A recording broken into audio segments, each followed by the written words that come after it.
हाँ, सभी साथियों को नमस्कार। एससीईआरटी से मैं मृणाल आप सभी का स्वागत एवं अभिनंदन करता हूँ। मुझे पूरी उम्मीद है आप सभी लोग स्वस्थ एवं प्रसन्न होंगे। साथियों, आज के सत्र में हम बातचीत करेंगे आरंभिक पठन कौशल के अंतर्गत पठन की रणनीतियाँ। जैसा कि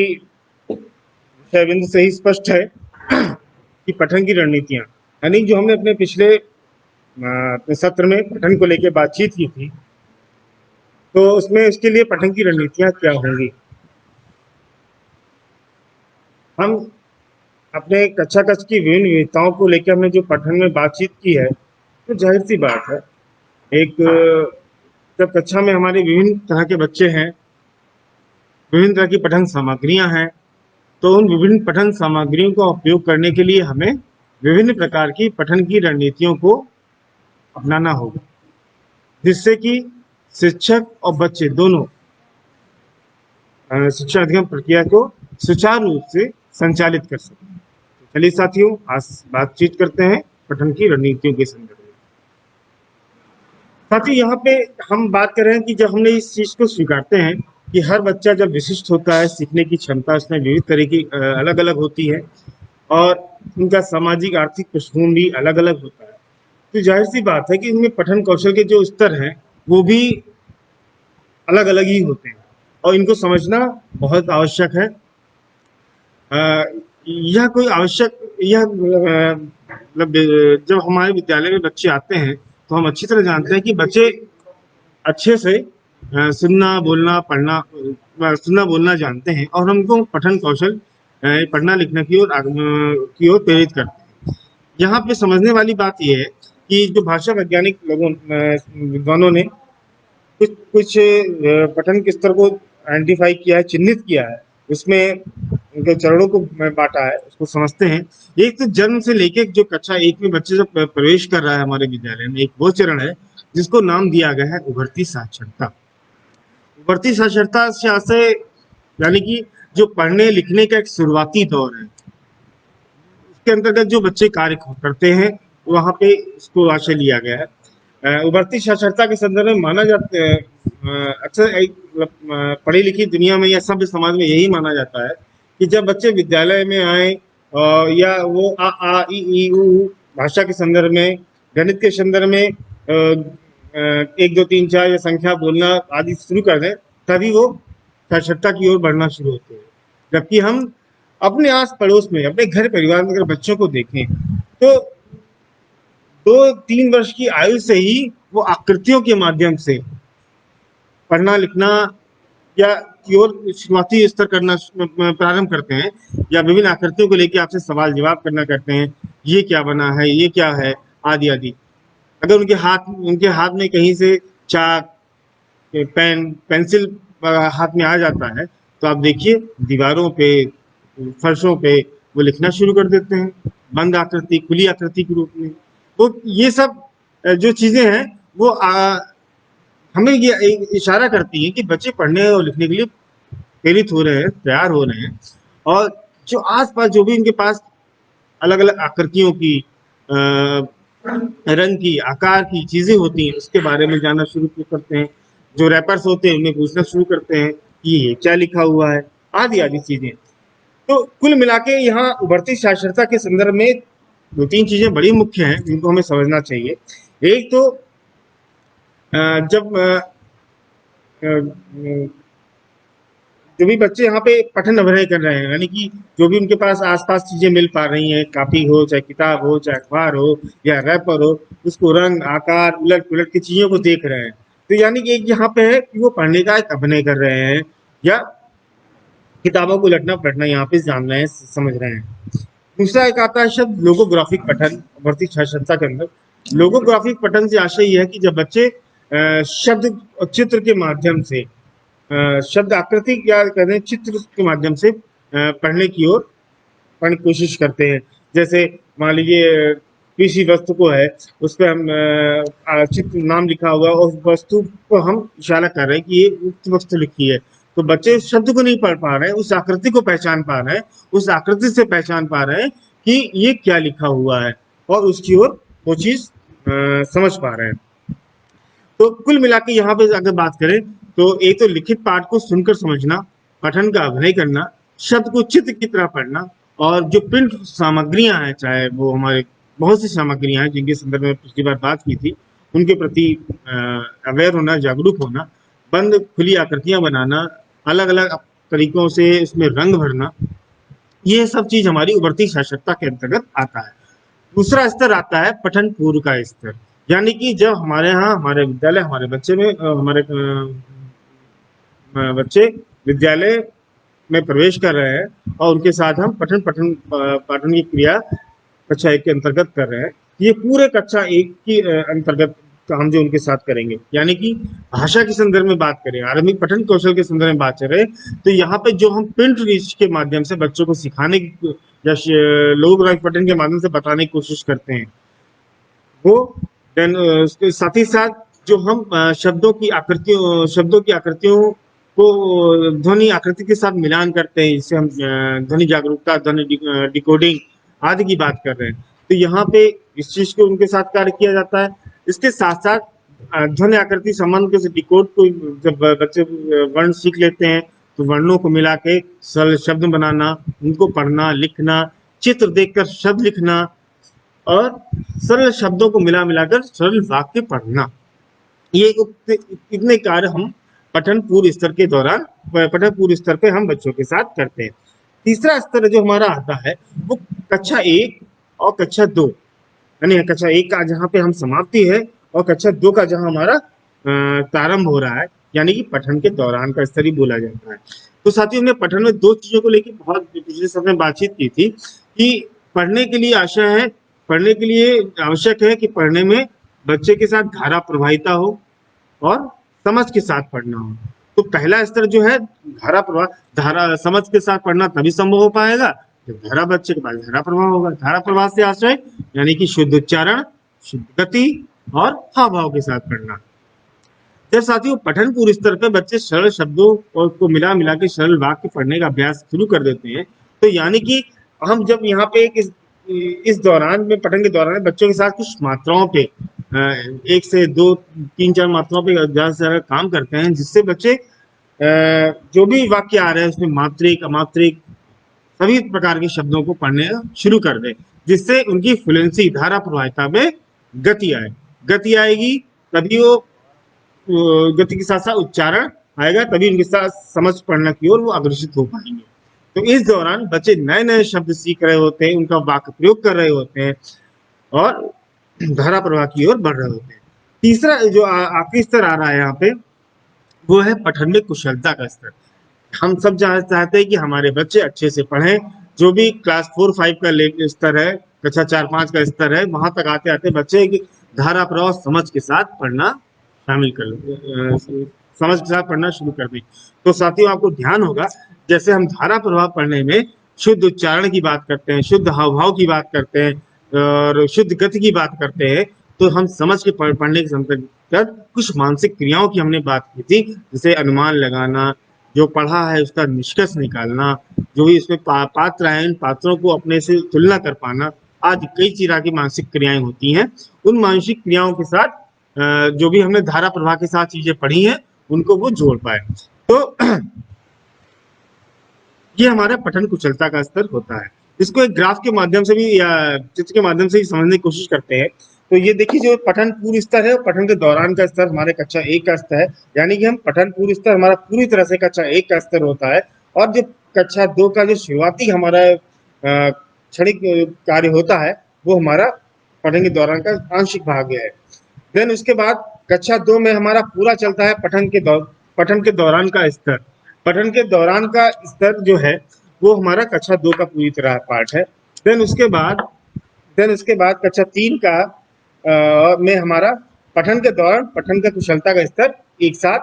चलता है। यहाँ पे हम पठन कुशलता की ओर आगे आगे बढ़ते हैं।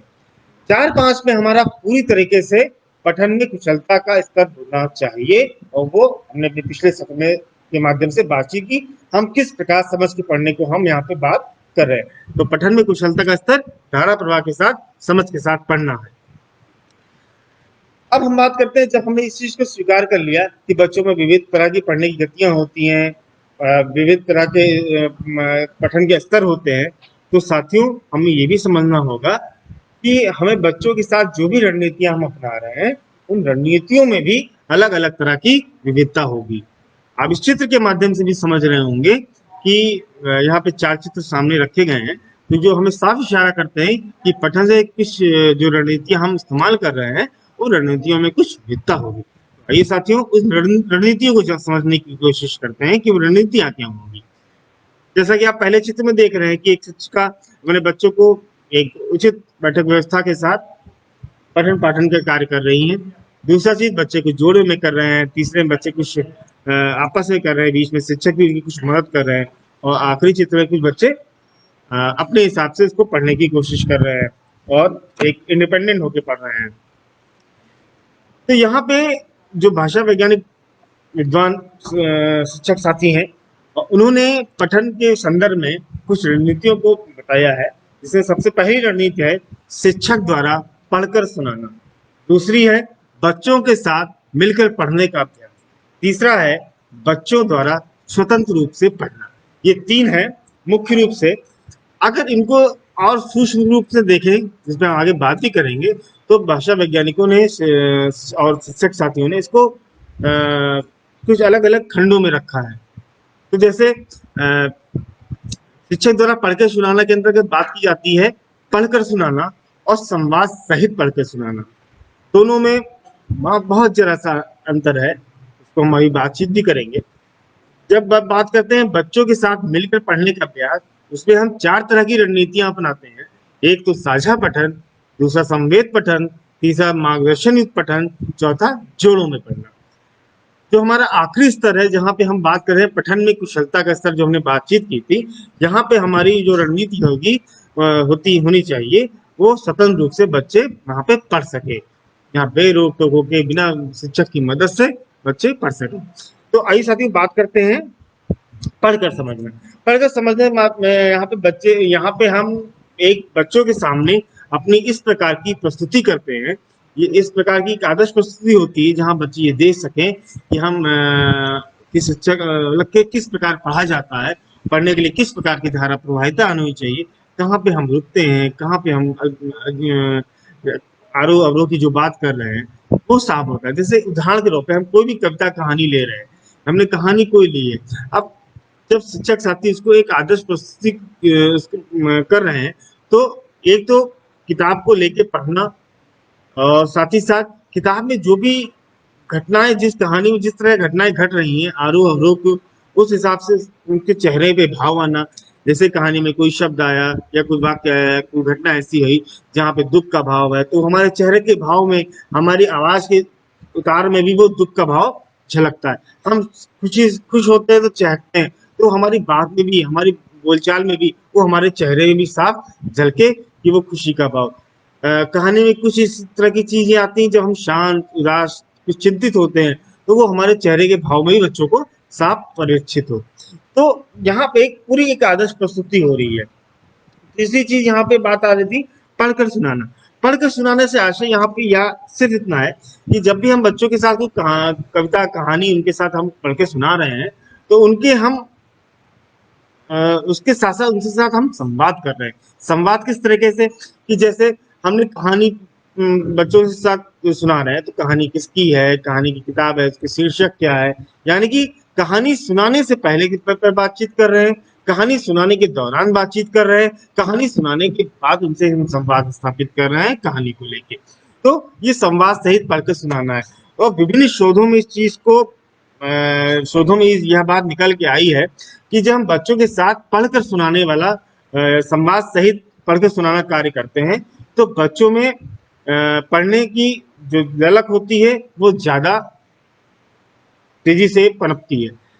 जो हम पढ़ के सुनाने वाला काम करते हैं, वो हम पढ़ के सुनाना के तहत हम बच्चों में यह तो कर सकते हैं कि किताबों के प्रति उनकी जो एक किताब में क्या लिखा है इस जिज्ञासा को बनाना, या किताबों के प्रति उनको अवेयर करना, हम वो कर सकते हैं। लेकिन अगर हम इसके और ऊपर हिस्से के चले, आगे के हिस्से जहाँ हम बात करते हैं समझ की बात, समझ कर पढ़ना, वो यहाँ इसके अंतर्गत हम कर पाते हैं संवाद सहित पढ़ने। अब जब बात करते हैं कि संवाद सहित में हम अ, जैसे मान लिया हमने यहाँ पे उदाहरण लिया है कहानी को लेके, तो कहानी सुनाने से पहले हम क्या करेंगे, कहानी सुनाने के दौरान क्या करेंगे, कहानी सुनाने के बाद क्या करेंगे। जो कोई कहानी किताब हम बच्चों के साथ पढ़ रहे हैं, तो सबसे पहले हम जो भी बच्चों के साथ कहानी की किताब लेके चल रहे हैं, तो उन कहानी की किताब में हम बच्चों से बातचीत करें कि कहानी में क्या लिखा हुआ है, इसका मुख्य पृष्ठ कैसा दिख रहा है, कैसा चित्र है, चित्र पे कौन कौन सी आकृतियां बनी है। यानी कि हम बच्चों को प्रेरित कर रहे हैं किताब के अंदर जाने के लिए, उनको जिज्ञासा दे रहे हैं कि किताब में इस तरह की चीजें होंगी, उनको कुछ अनुमान लगाने का अवसर दे रहे हैं कि जो उन्होंने सोचा है वो शायद उस किताब के कहीं अंदर भी हमको दिखने का मौका मिलेगा। जिस प्रकार की बाहर हमारे मुख्य पृष्ठ पे कुछ चित्र परिलक्षित हो रहे हैं, वो शायद अंदर भी इस तरह की घटनाएं होंगी। और जब हम किताबों को पढ़ना शुरू करते हैं तो शायद अंदर हमें चीजें दिखती भी। इसके साथ साथ जो हम बच्चों को जो हमने उनका जो पूर्व ज्ञान है उससे भी जोड़ने की कोशिश करते हैं यहाँ पे। फिर यहाँ पे बहुत ही महत्वपूर्ण एक चीज ये होती है कि जब बच्चे यहाँ को उस कहानी में अगर हमने पहले से पढ़ी हुई है, एक शिक्षक के रूप में अगर हमारी पहले से उस कहानी पे थोड़ी सी तैयारी है, तो हमें यह अच्छे से अनुमान हो जाता है, ज्ञात हो जाता है कि कहानी में जो भी शब्दावलियां आ रही हैं, उन शब्दावलियों से बच्चे भली भांति परिचित हैं या नहीं। तो यहाँ पे एक हम कहानी सुनाने से पहले हम बच्चों के साथ नए शब्दों पे उनको उनसे बातचीत कर सकते हैं, उनको समझा सकते हैं। अनुमान लगाने पे हमारी आप कुछ अनुमान लगा भी कार्य हम कर सकते हैं। अब कहानी के दौरान हम उनके साथ क्या बातचीत करें। एक प्रश्न कभी कभी ये भी पनपता है, उठता है कि हम तो बच्चों के साथ कहानी सुनाने के दौरान कुछ उनसे बातचीत कर रहे हैं, तो क्या कहानी से जो उनका एक आकर्षण है वो क्या विमुख तो नहीं हो जाएंगे। नहीं, इसकी संभावना क्षणिक है। आशा है कि हम बीच बीच में थोड़ा टटोलना भी चाहिए, और कि बच्चे उस स्तर पे जो हम बच्चों के स्तर के अनुसार कहानी लिए हैं, कि बच्चे इस कहानी को समझ पा रहे हैं कि नहीं समझ पा रहे हैं। जो भी उत्साह उनके हाव भाव आ रहे हैं, अच्छा कहानी मजा आ रहा है ना, इस तरह के जब सवाल करते हैं तो हम उनके उनके जो आंसर आ रहे हैं, उनका जो उत्तर आ रहा है, उनका जो जो प्रतिक्रिया कर रहे हैं, तो उसके उनके हाव भाव उत्साह को भी हम जान पाते हैं। जब कहानी में कुछ ऐसा डर, शांत आदि का भाव आता है और हमारे एक शिक्षक उस तरह से प्रस्तुत करता है, तो हम बच्चों के हाव भाव और के उत्साह को देखते हुए भी समझ पाते हैं क्या ये वास्तव में हाँ बच्चों के चेहरे से भी स्पष्ट होता है। कुछ सरल प्रश्न पूछ के भी हम उनके साथ हम ये समझ सकते हैं कि वो कहानी से कितना जुड़ पा रहे हैं। कहानी के बाद हमारा सबसे महत्वपूर्ण होता है कहानी के बाद कि हम कि बच्चे कहानी को कितना आनंद ले पाए। सबसे मुख्य उद्देश्य तो पहला बच्चों का कहानी सुनाने के दौरान यही हमारा पढ़ के रहा है कि जो भी हमने कहानी पढ़ी है उनके साथ वो बच्चे उसका आनंद ले पा रहे हैं कि नहीं ले पा रहे हैं। सबसे मुख्य बच्चे खुशी खुशी उसका आनंद ले पाए। फिर जो भी कहानी में पात्र आए हैं, घटनाएं हैं, क्या उन घटनाओं को समझ पा रहे हैं, क्या जो भी कहानी में घटनाएं घटी है उनको क्रम से जोड़ पा रहे हैं, जो घटनाएं घटित हुई हैं उनको अपने आस परिवेश के दैनिक घटनाओं से कुछ जोड़ पा रहे हैं, जो हमारे आस परिवेश उनके परिवेश में माहौल है उससे कुछ वो जोड़ के प्रश्न बना पा रहे हैं। तो ये जो चीजें हैं आपको बच्चों को एक जो इनकी चिंतन प्रक्रिया है उसको थोड़ा मजबूत करने में हमारी मदद करेगी। इसके बाद आती बात जो हम बच्चों के साथ मिलकर पढ़ने की बात करते हैं, यहाँ पे सबसे मुख्य आता है साझा पठन। तो साझा पठन के अंदर जब बातचीत करें, जैसा नाम से स्पष्ट है कि साझा पठन में जो हमारा मुख्य रणनीति है बच्चों के साथ मिलकर पढ़ने का अभ्यास, यानी साझा पठन जहाँ शिक्षक बच्चे एक साथ समूह में बैठ के साथ साथ पढ़ते हैं, साथ साथ जो भी वहाँ पे शिक्षक जो हम अपनी आदर्श प्रस्तुति दी है उसके साथ बच्चों के साथ उसी उसी कहानी को, उसी कविता को या जो भी संदर्भ सामग्री है उसको साथ साथ पढ़ने का प्रयास करते हैं। तो यहाँ शिक्षक पढ़ने से पहले बच्चों के साथ पाठ्य कुछ जो हमने पहले पढ़ा है, बातचीत हमने की है, करने बेहतर होता है। साझा पठन में शिक्षक बच्चे एक साथ साथ पढ़ते हैं, यह भी बिल्कुल स्पष्ट है। यहाँ सबसे महत्वपूर्ण यह है कि यहाँ बच्चों को यह एहसास होता है कि उनको लगी फीलिंग आती है साझा पठन के दौरान कि वो पढ़ना जानते हैं, और ये जो उनका अनुभव उनको अंदर आ रहा है कि जो जैसे शिक्षक गुरु जी हमारे उंगली रख रख के हमारे साथ पढ़ रहे हैं और हम भी इसी चीज को पढ़ने की कोशिश कर रहे हैं, और वही चीज हमने पहले उस तरह की संदर्भ सामग्री ली है जो बच्चों के साथ हमने आदर्श प्रस्तुतिकरण में किया है, या उसी तरह मिलती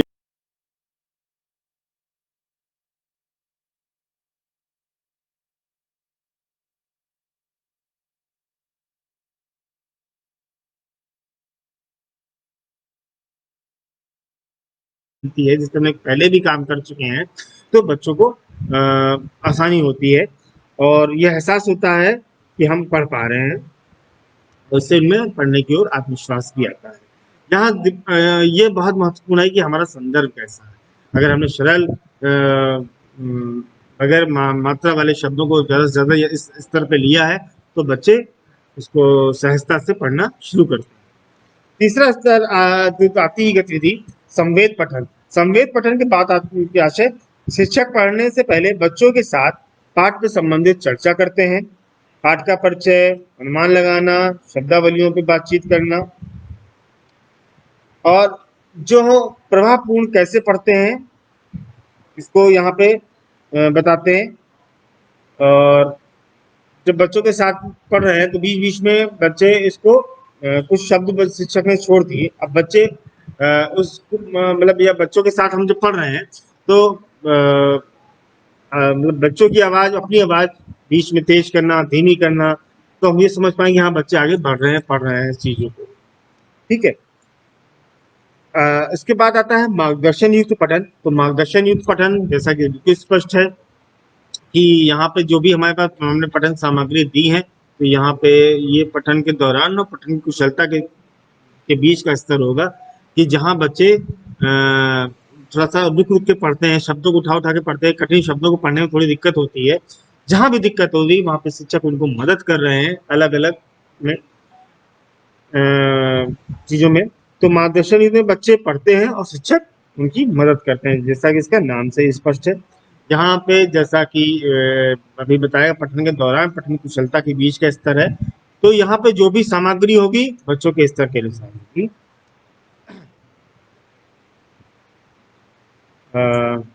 अगला जो स्तर आता है जोड़ों में पढ़ना। जोड़ों में पढ़ना, यहाँ पे आशय है कि हम दो दो बच्चों के पेयर बना के, दो दो बच्चों के जोड़े बना के उनको पढ़ने का आपस में अनुभव देते हैं। यानी कि मैं मृणाल, मेरा साथी श्यामल है, तो श्यामल पढ़ रहा है, मृणाल सुन रहा है, मृणाल पढ़ रहा है तो श्यामल चीजों को सुन रहा है। इस रणनीति के अंतर्गत जो भी हम बच्चे पाठ लेते हैं तो स्तर के अनुसार भी लेते हैं बच्चों को। अगला आता है स्वतंत्र रूप से पढ़ना। स्वतंत्र रूप से जब भी पढ़ने की बात करते हैं तो यहाँ पे हमारा मेन अंतिम लक्ष्य यही है कि बच्चे स्वतंत्र रूप से इस चीज को पढ़ सके और अपने मनपसंद की किताबों को देखें, पढ़ें, और कुशल पाठक जो हमको बच्चों को बनाना है, तो स्वतंत्र रूप से इनको पढ़ने के हमें अवसर देने होंगे। और ये पठन की कुशलता का हमारा एक संकेत कह लें, स्तर है। अगली बात आती है जब हमारी इस तरह की मुख्य रूप से कह लें हमारी 6-7 रणनीतियां हैं जिन पे हम काम करते हैं बच्चों के अंतर्गत। तो हमने जब पठन की रणनीतियों में विविधता देख ली, इस चीज को भी स्वीकार लिया कि पठन की रणनीतियों में विविध तरीके होते हैं, बच्चों के स्तर विभिन्न तरीके के होते हैं, तो जाहिर सी बात है हमें बच्चों को अलग अलग तरीके से हाँ साथियों, जो अभी इस बिंदु में बातचीत की है, तो इसको इसके साथ समझने की कोशिश करते हैं कि हमारी भूमिका किस प्रकार से है, शिक्षक की और बच्चों की। तो यहाँ पे जो आदर्श प्रस्तुतिकरण हम कर रहे हैं, यानी कि इसमें हमारी भूमिका है मुख्य रूप से, और धीरे धीरे हमारा जो प्रभाव है या हमारा सहयोग है बच्चों में, धीरे धीरे हम बच्चों की ओर उस चीज को रखते जाएंगे, यानी बच्चों की भूमिका बढ़ती जाएगी, हमारी भूमिका धीरे धीरे पठन स्तर में कम होती जाएगी। जब हम इन पिछली जो बताई गई रणनीतियां हमारी मुख्य रूप से 6 रणनीतियां, उन रणनीतियों को हम अगर वो पालन करेंगे अपनी कक्षा कक्ष की विविधताओं को ध्यान में रखते हुए, तो वहां बच्चों की भागीदारी हमें अंतिम रूप से बढ़ानी ही है, अगर हमें उनको कुशल पाठक की ओर ले जाना है तो। अब सवाल ये आता है कि पठन का कोना, मतलब पठन के कोने से आशय यहाँ पे है कि एक हमारे पास ऐसा एक जगह हो हमारी कक्षा में जहाँ बच्चों को स्वतंत्र रूप से पढ़ने का अवसर मिल पाए, जहाँ बच्चों को कहानी पढ़कर सुनाना और चर्चा हो सके, पढ़ी गई कहानी है उनको रोल पे वो नाटक कर सकें, शिक्षक बच्चों द्वारा मौखिक रूप से कहानी सुनाना हो और कहानी पे का लेखन संबंधी कार्य। तो यहाँ बच्चों द्वारा स्वतंत्र पठन से आशय है, यहाँ पे एक इस चीज की बात भी 1 मिनट कर लेते हैं कि आखिर इसकी आवश्यकता ही क्यों है। साथियों आप जानते हैं, हम जानते हैं अच्छी तरीके से इस चीज को कि बच्चों के पास एक पठन सामग्री के रूप में हमारे पास सिर्फ और सिर्फ उनकी एक अभ्यास पुस्तिका और हमारी पाठ्य पुस्तक होती है। और हमारे जो जिस परिवेश से बच्चे आते हैं वहाँ पे इस तरह का माहौल बहुत सीमित या कहें ना के बराबर ही होता है कि उनको अलग अलग ढंग से कुछ पठन सामग्रियां उनको हम या उनको उनके पास उपलब्ध हो पाए। उनके पास इसका सीमित अवसर होता है, उनके पास सीमित संसाधन होते हैं। और तो यहाँ पे हमारे विद्यालय में हमारी कक्षा में इस तरह की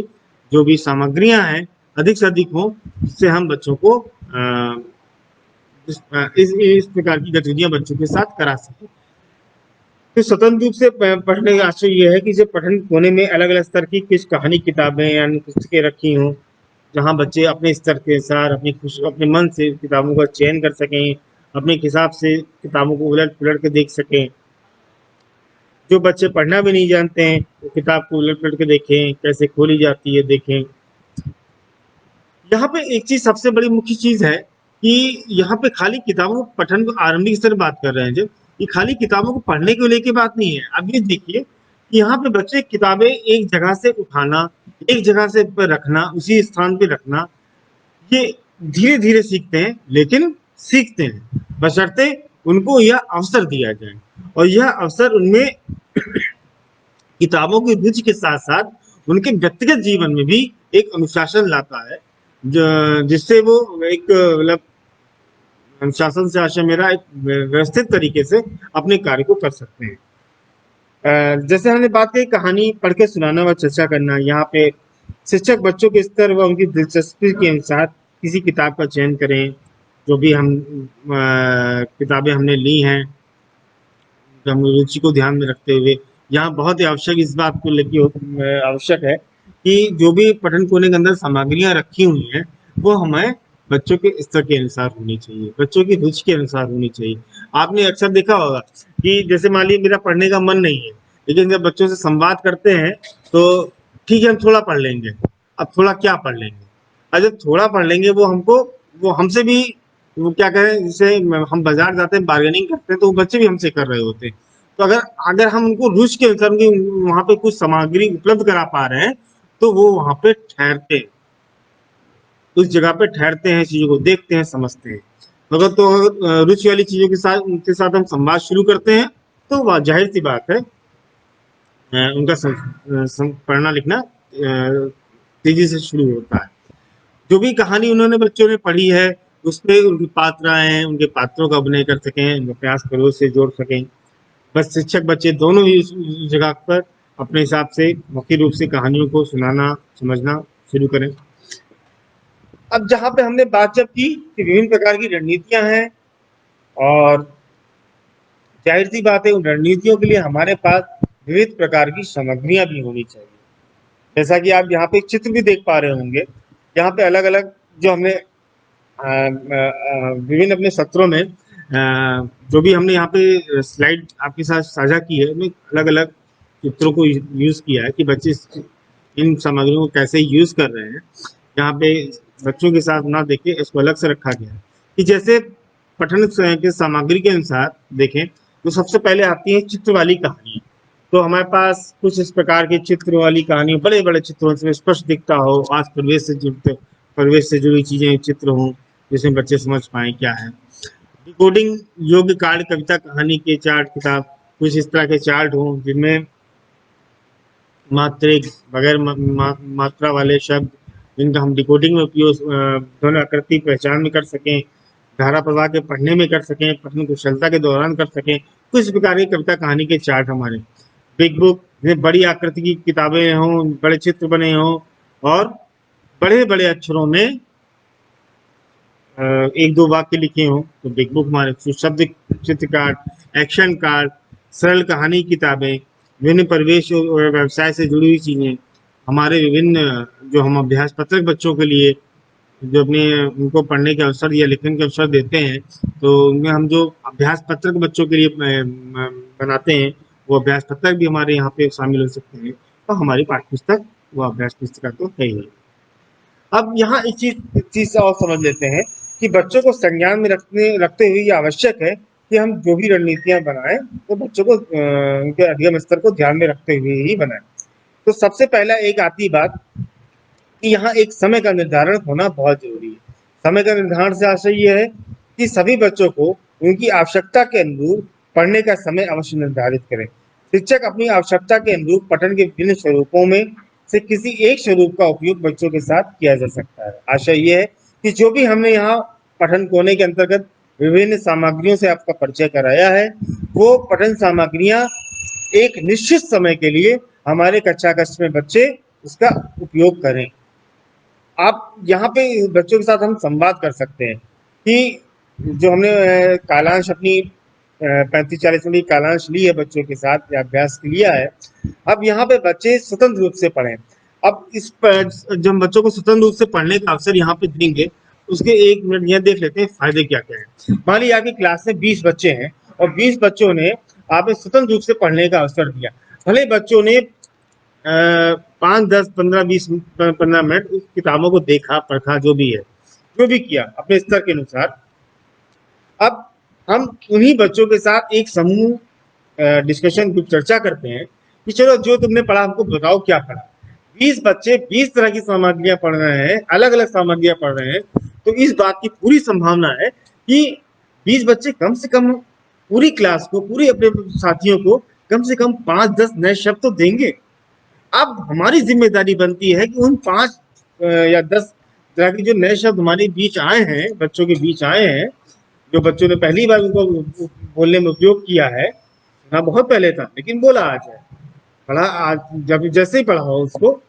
लेकिन यह भले चित्र देख के उन्होंने समझा हो उस चीज को, लेकिन आज अगर उन्होंने 5 नए शब्द हम पूरी क्लास को दिए हैं मिलके, तो हम उसको शब्द दीवार पे ले जाएं, शब्द वाक्यों प्रयोग में ले जाएं और अलग अलग तरीकों से उसका उपयोग करें, जिससे बच्चे अलग अलग संदर्भों का में उसका उपयोग करना सीख पाए और एक स्थायित्व उन